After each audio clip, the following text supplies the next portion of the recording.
નમસ્કાર, આપ જોઈ રહ્યા છો નેશન પ્લસ ન્યૂઝ. હું છું આપની સાથે હેતલ ભગત. સાપુતારામાં બસ ખીણમાં પડી જતા અકસ્માત સર્જાયો હતો.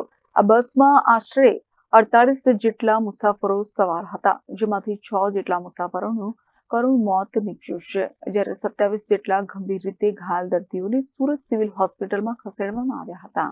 સાપુતારામાં બસ ખીણમાં પડી જતા અકસ્માત સર્જાયો હતો. આ બસમાં આશરે 48 જેટલા મુસાફરો સવાર હતા, જેમાંથી 6 જેટલા મુસાફરોનું કરુણ મોત નીપજ્યું છે, જ્યારે 27 જેટલા ગંભીર રીતે ઘાયલ દર્દીઓને સિવિલ હોસ્પિટલમાં ખસેડવામાં આવ્યા હતા, જેમાં 3 દિવસની સારવાર બાદ આજે 26 ઇજાગ્રસ્તોને વતન રવાના કરવામાં આવ્યા હતા. આ ઇજાગ્રસ્તો માટે સુરત પોલીસ દ્વારા બસ અને એમ્બ્યુલન્સની વ્યવસ્થા કરી દેવામાં આવી હતી. આ સાથે જ આ બસમાં એક પોલીસની ટીમ પણ મોકલવામાં આવી હતી.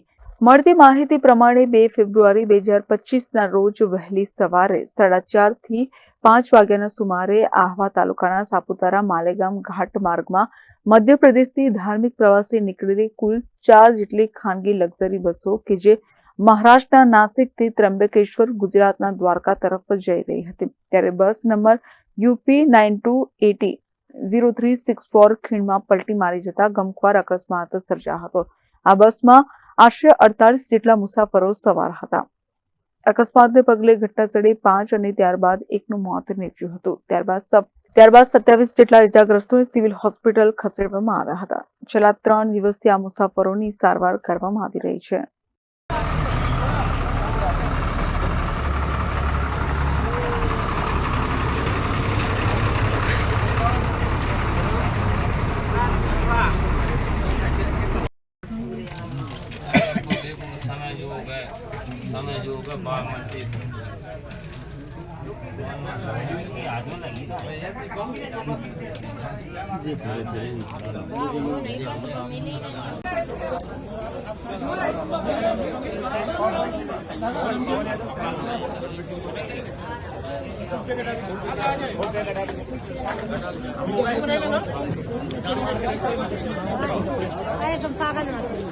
આજથી 3 દિવસ પહેલાં ડાંગ જિલ્લાના સાપુતારા નીચે માલેગામમાં એક રોડ અકસ્માત થયો, જેમાં જગ્યા ઉપર 4 થી 5 માણસો 4 માણસો ડેથ થયું. બીજા બધાને સારવાર માટે સુરત ખાતે ખસેડવામાં આવે છે. સુરત ખાતે લાવ્યા બાદ તમામનો સુરત રેન્જના અધિકારીઓ જગ્યા ઉપર આવીને કમિશનર સાહેબ, રેન્જ સાહેબ, એસપી સાહેબ બધાએ મુલાકાત લીધી. એમને તમામ સગા સંબંધીઓ અને જે ઈજા પામે તેમને યોગ્ય સારવાર મળી રહે એ બાબતની તકેદારી રાખી.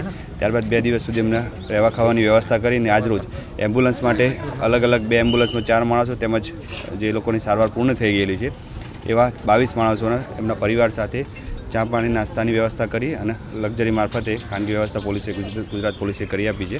એના દ્વારા એમને પોતાના વતનમાં જવા રવાના કરેલ છે.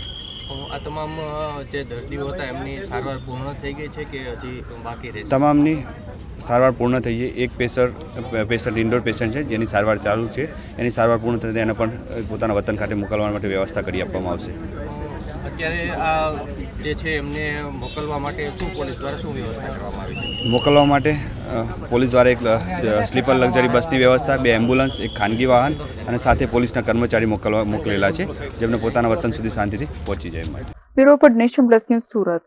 સમાચારોના સતત અપડેટ મેળવવા માટે અમારી નેશન પ્લસ ન્યૂઝની યુટ્યુબ ચેનલને સબસ્ક્રાઇબ કરો, બેલ આઇકન દબાવો અને જોડાયેલા રહો ફેસબુક, ઇન્સ્ટાગ્રામ અને ટ્વિટર પર.